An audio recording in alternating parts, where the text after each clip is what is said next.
In a card game, aces and eights are known throughout the West as a dead man's hand. There's a good reason for it. And this is the story of how the hand got its name.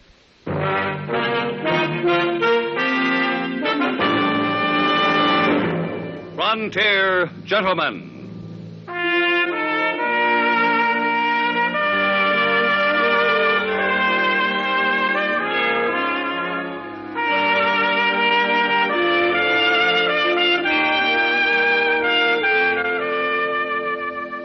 Herewith, an Englishman's account of life and death in the West. As a reporter for the London Times, he writes his colorful and unusual stories. But as a man with a gun, he lives and becomes a part of the violent years in the new territories.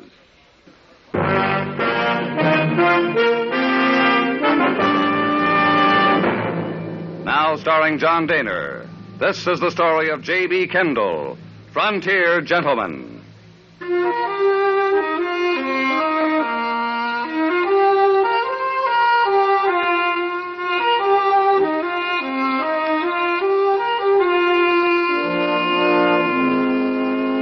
I left Fort Benton, Montana Territory, in a little river steamer called the Pride of the West. The journey downstream on the Missouri was a good deal faster than that which I had made coming up from St. Louis just a few months earlier. I decided to write some articles for the London Times on river travel in the American West. But the balmy weather, coupled with a feeling of complete indolence, made me put off all thought of work. Several days passed, and then we docked at Fort Pierre in Dakota Territory. I went ashore to purchase a new pair of boots, and it was in the store of an outfitter named Judd Scott that I first heard the name of Deadwood. Well, the left one might be a bit tight. Yes, right here, in the heel. Oh, she'll ease up, mister. Of course, I don't do much trade in ready-mades. If you had more time, I'd make you a real fine pair. Finest in Dakota Territory. Here, let me take it off. I'll try working out. So you're a newspaper correspondent, huh? Well, we've had 'em come through, but none from England. Must be pretty interesting, your line of work. Yes, it is. Quite. Too bad you ain't staying around these parts. Your folks back home would get a pleasure out of reading about things we got around here. You mean in Fort Pierre? Well, there ain't too much going on here.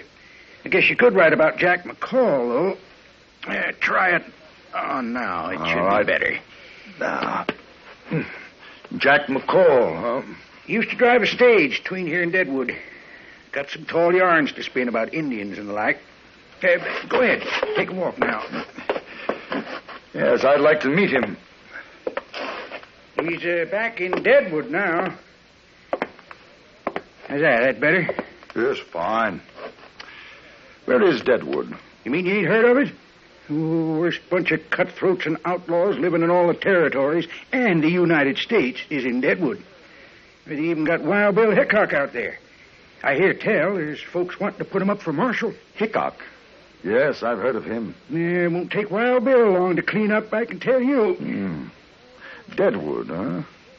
Oh, you taking the boots? I'm taking them.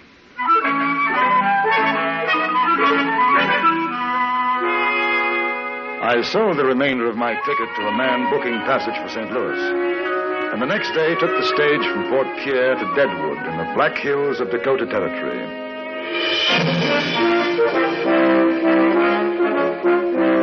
At the stagecoach station in Deadwood, I inquired after Jack McCall and was directed to Carl Mann's saloon. Even though it was Sunday, I was surprised to see that the place was practically empty. A hatchet-faced woman dressed in black was drinking alone at the bar, and I found McCall, a broken-nosed, sullen-looking man, sitting at a table playing a game of solitaire. Yeah, it's me. Who's asking to know? J.B. Kendall. What's your business, J.B. Kendall? Well, a gentleman in Fort Pierre mentioned your name. He runs the general store. Judd Scott? Yes, that's right. How come you want to talk with me? Well, as a matter of fact, I'm a newspaper correspondent, and I thought there might be a story to write about Deadwood, and your friend suggested that I get in touch with you. What kind of story are you thinking about? I understand that Wild Bill Hickok is in town. Do you know him? Why don't you ask her? Hmm? Or at the bar. Calamity Jane. Figures she knows him better than most. Oh, well, thank you. I will. Perhaps I can buy you a drink after? Suit yourself. I ain't going nowhere.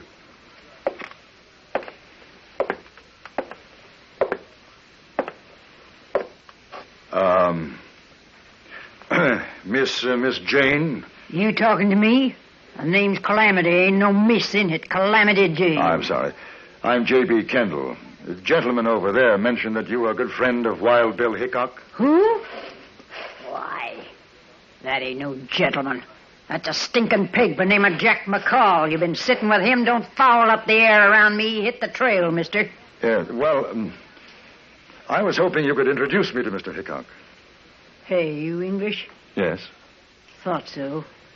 Knew an English feller down in Abilene. Wouldn't quit riding herd on me. Had to shoot him. Oh. New in town, ain't you? Just arrived. You ain't friend of McCall? Oh, I only met him a few minutes ago. What brings you? I'm a writer, newspaper articles for the London Times. Hey, I guess you heard about me and Wild Bill, huh? Oh, yes. Fastest man with a gun you'll ever see. I ain't too bad myself, but I ain't nothing to Wild Bill. Come on over to the table, bring the bottle, and I'll tell you about me and Wild Bill. Calamity Jane was a strange, almost masculine-looking woman, hard and rough-voiced. She told me of her exploits as a scout with General Crook's army in the war against the Sioux, but most of the time she spoke of Hickok. About a half an hour had passed when I noticed Jack McCall get up from his table and come toward us. Yes, sir. What Wild Bill done in Abilene, there ain't another man could have handled. Why, Hey, he... mister, I thought you was going to buy me a drink. Oh, not just now, Mr. McCall. I'm talking to the lady. Oh, yeah, I see. It's mostly listening. Ain't nobody gets to talk much around her. McCall, you want me to put your eyeballs out with this bottle. You open that barn door of yours just once more.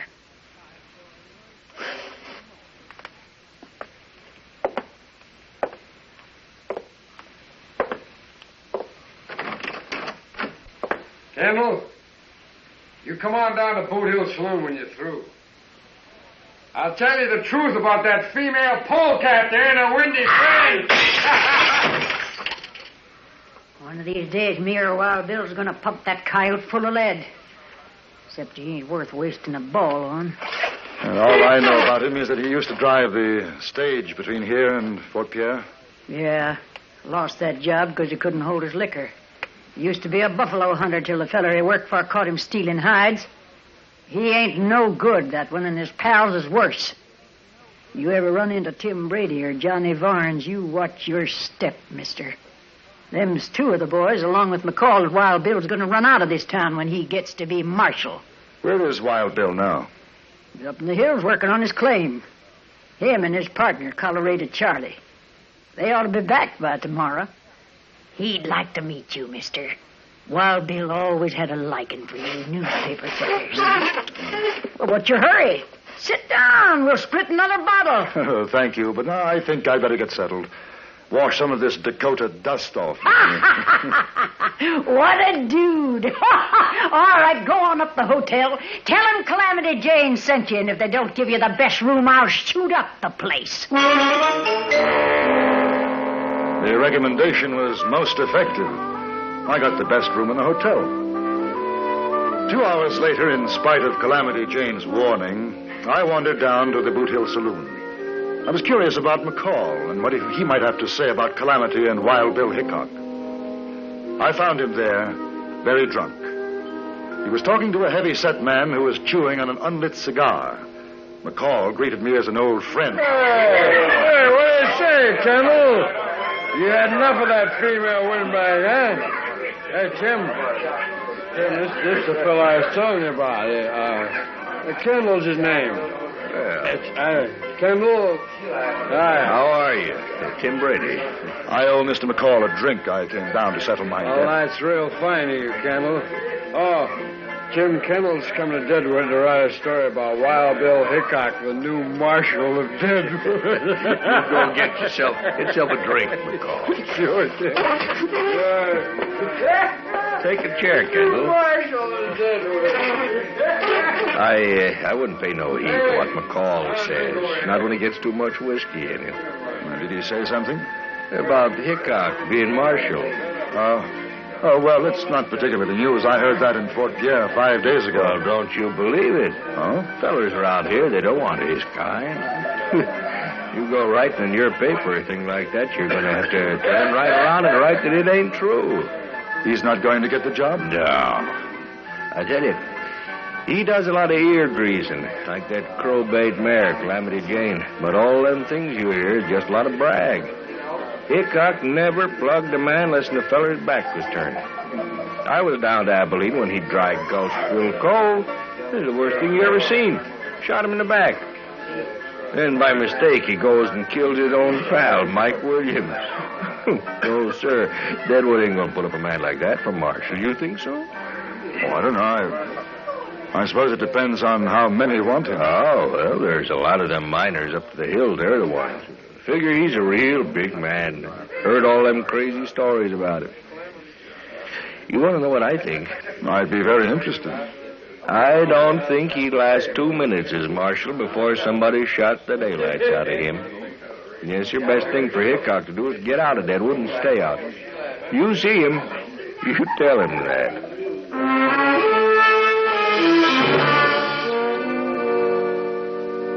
The next night, Calamity Jane introduced me to Wild Bill Hickok. He looked older, more tired than I'd imagined him. As we sat in his room, I noticed that he blinked his eyes, rubbed them, and seemed quite nervous. Constantly glanced toward the door. Calamity had gone out to buy some food. Me and Colorado Charlie had a rough week up in the hills. Feels kind of good to get back. You ever done any mining, Kendall? No. Well, have you ever had the idea to get somebody else to do the work for you? Well, what do you think of Deadwood? Oh, I haven't been here very long. Ain't much like London, I'll bet. No, it isn't.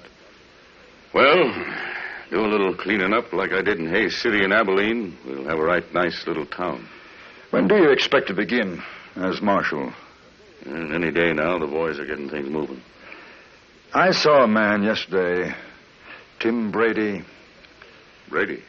And he asked me to give you a message. Huh? The best thing for Hickok to do is to get out of Deadwood and stay out. Well, that's what he said, huh? Yes. You know why? They're afraid of me. They know what's going to happen after I get sworn in. I run them out, and if they don't run, we have a showdown. Brady and his pal Varnes ain't got stomach for that. I gather they're the somewhat unsavory element in Deadwood, is that so? Mister, you ain't just milking pigeons. Why, them miners up in the hills would be dead ducks for Brady and his gang if it weren't for me. This is the worst mining camp in the territory. Ain't been no law here since it started, and Brady don't want none. That's how come the miners want me for marshal. Protection. Well, I'm surprised he hasn't tried to get rid of you before this. That jayhawker knows what had happened to him in a shoot-up. He ain't likely to try nothing. A fellow like that gets somebody else to do his dirty work. Oh, it's only me, Bill. Put away the gun. I told you, Charlie, you ought to knock. Keep forgetting. This is J.B. Kendall. He's going to write a story about me for an English paper. Yeah, I run into Calamity down to Carl's place, and she told me. Nice to meet you, Kendall. And you, sir. My old pal, Charlie Utter. Colorado Charlie's good enough. Kendall's been talking to Brady. Oh, that's so. Rest your saddle, Bill. You make me tired standing. Brady said I ought to get out of town. Oh, he'd like that fine. Yeah, he'd like that. Well, I guess I'll go and wash up before Calamity gets back. You staying around, Charlie? Yeah, I thought maybe we'd go down to Carl's later and play some cards. All right. I'll be right back. Sure.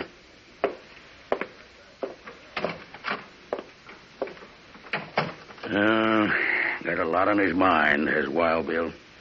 He ain't usually like this. He seems to have trouble with his eyes. Oh, you noticed, huh? I wouldn't want you to say nothing in front of Bill, but He's been scared he's going blind. Things sure don't seem like the old days. Oh, I gotta get these boots off. My feet's killing me.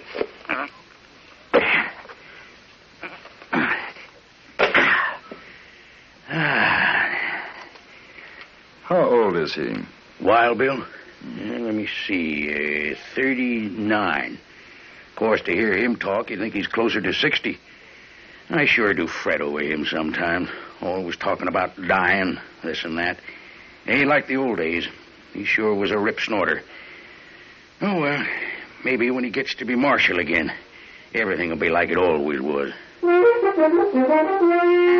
Calamity Jane came in with the food, and behind her, Bill Hickok. It was a strange supper. Both Colorado Charlie and Calamity kept up a stream of conversation, anecdotes singing the praise of Hickok's past accomplishments, but the atmosphere was strained. The man with the long hair didn't say very much. Afterwards, Charlie Utter invited me to accompany them to the saloon. I noticed that Hickok was reluctant. Possibly he had a feeling, a warning of what was to come. It was 8 o'clock when we arrived at Carl Mann's saloon and sat down at the card table. Charlie, change seats with me. I ain't sitting with my back to the door. Wild Bill, you're getting worse than an old woman. Or maybe so, but that's the way it is. I like to see what's coming in. Well, here. Yeah, take my place if you like. No, sir. All he wants is a catbird seat. That's how come he's always winning. You ain't moving, Bill. You got the right idea, Charlie. Wild Bill, you got your seat, and that's the way it's going to be. Carl, bring us a bottle of whiskey and a deck of cards. Marshal Hickok's going to be the big loser tonight. After a few minutes, we were joined by a miner, and the 5 of us played. It was a friendly game, and we could see Hickok beginning to relax. He was a good player and held more than his share of winning hands. But while the game went on, there was something happening down the street in the Boot Hill Saloon. We didn't know it then, but after it was too late, we heard what had taken place. 3 men sat in a back room, one of them drinking heavily. This was Jack McCall. The other 2 were Tim Brady and Johnny Varnes, the leaders of the Toughs in Deadwood. Well, I'm telling you, Jack, you'll be a big man. Well, they'll look at you when you walk down the street. They'll say, there goes Jack McCall. He killed Wild Bill Hickok. You hear what Johnny says? Yeah, I hear. Give me another drink, Jack. Well, sure.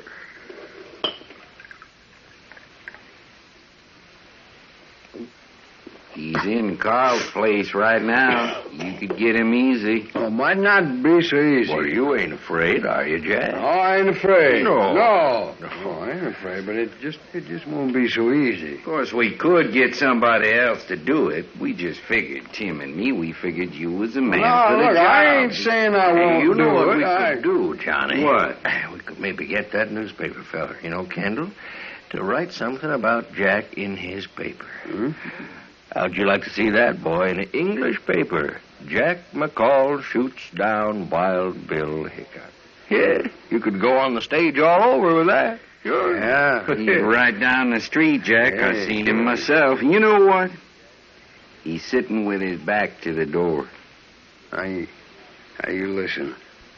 Just listen. How come if you was there, you didn't plug him yourself? Yeah, it ain't no use, Johnny. He don't understand. All right. No, Forget it, wait a Jack. minute. I'm just asking. That's all. Now, just tell me how come. Because Calamity Jane and Colorado Charlie is with him. If they saw me, they'd know something was wrong. But not you, Jack. They wouldn't figure you drawing on Hickok. Yeah. That makes sense. That's all I wanted to know was why.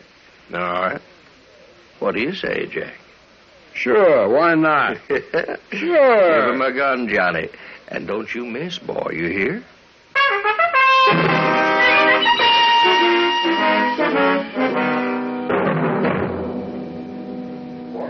Look at there. 3 kings.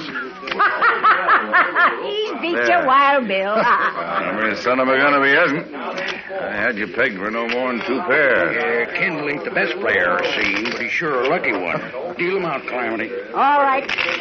Knew a feller once in Hayes City drew 2 cards to a royal. Luckiest thing I ever seen. That's a loco thing for a man to do. Sure was. Took one look at his hand and keeled over plumb dead. Oh. You know, I had a hand something like that. I won a Chinese girl with it a few weeks ago in Deer Lodge. Chinese? I did. No kidding. Sure. What did you do with her? Oh, I gave her to a man I knew. He married her. Open for $1. Wait. Yes, I'm staying. Stay? Me too. I ain't proud. There. Cards? 3. Kendall? 2, please. Give me 1. Here's a man's gonna drop dead if he pulls it right. How's about you, Charlie? 2. Dealer takes 3. Honest woman. That's one thing I ain't nor never hope to be. Your bet, Wild Bill. Well, I'll tell you, friend, I'm going to make this rough on you. $2. All right. I call. Not me. And I ain't dropping dead, neither. Well, I'll see you. I'm a sucker. All right. What do you got, Wild Bill? Prettiest 2 pair you ever seen. Aces and 8s.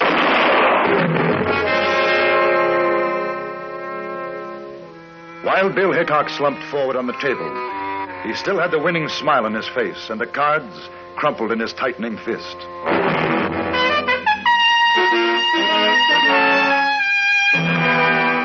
It was Calamity Jane who found Jack McCall. He was hiding in a butcher shop nearby. Colorado Charlie and I dragged him away before she had a chance to use the meat cleaver she was holding. We found 6 cartridges in McCall's gun. The only one to fire was the first, the one that killed Hickok. The other 5 were defective. Before I left Deadwood, McCall was tried for murder. But Brady and Barnes must have chosen the jury themselves, because the final verdict was not guilty.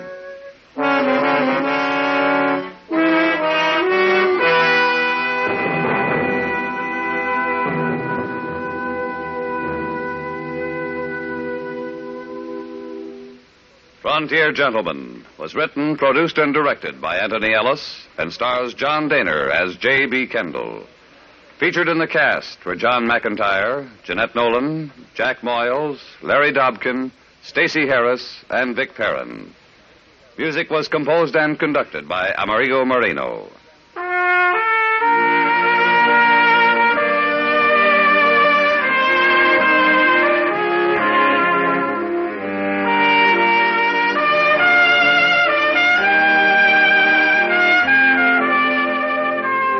Join us again next week for another report from the Frontier Gentleman. James Matthews speaking. This is the CBS Radio Network.